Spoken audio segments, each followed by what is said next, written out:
Hasil tes DNA telah berada di tangan Salma, dan tentunya kecurigaan Salma ternyata benar. William adalah ayah kandung dari Lilia. Bagai disambar petir, hati Salma benar-benar sangat hancur ketika membaca hasil tersebut. Dalam sinetron Luka Cinta malam ini, Salma sambil menangis mendapatkan telepon dari pihak rumah sakit. Salma pun termenung. Salma tidak tahu harus berbuat apa-apa ketika nanti hasilnya menunjukkan bahwasannya memang Lilia adalah anak kandung dari William. Namun saat itu Salma harus tegas, Salma harus tegar, Salma tetap harus kuat untuk membuktikan kebohongan suaminya agar suatu saat nanti ketika Salma telah menemukan semua bukti, William tidak bisa lagi mengelak. Ternyata tes DNA yang telah dilakukan oleh Salma secara diam-diam akhirnya berbuah hasil yang baik, di mana inilah puncak dari kesabaran Salma saat ini. Salma pun sesampainya di mobil sambil menangis, Salma sambil memegang dadanya.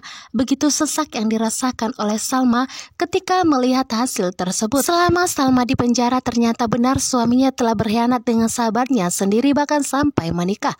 Sementara itu saat ini Dinda hidupnya semakin menderita.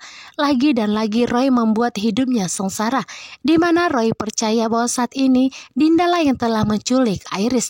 Tentunya saat ini Roy pun berusaha untuk menekan Dinda, bahkan berusaha untuk menekan Lilia agar nantinya Dinda mengakui di mana telah menyembunyikan Iris. Padahal saat ini Dinda sama sekali tidak tahu Iris ada di mana. Tetapi lagi dan lagi Roy tidak percaya. Sedikit pun Roy tidak percaya kepada Dinda, istrinya.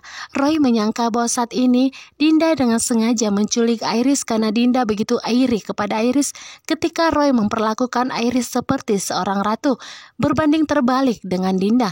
Namun saat ini Roy pun tetap akan membuat Dinda tidak merasa nyaman di rumahnya agar nantinya Dinda pun mengakui di mana Iris disembunyikan.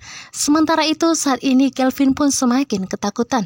Ternyata Kinari telah bulat keputusannya untuk segera melaporkan Kelvin ke kantor polisi. Bahkan dengan liciknya Kinari pun mengajak Roy kerjasama, di mana Roy adalah orang yang paling benci dengan Kelvin. Roy sangat menginginkan kehancuran dari Kelvin agar Kelvin tidak lagi mengganggu Iris, dan senantiasa pun Roy untuk membantu Kinari, bahkan menyuruh Kinari untuk menandatangani surat kuasa agar Roy dengan leluasa untuk melakukan apapun agar bisa mencari kesalahan dari Kelvin.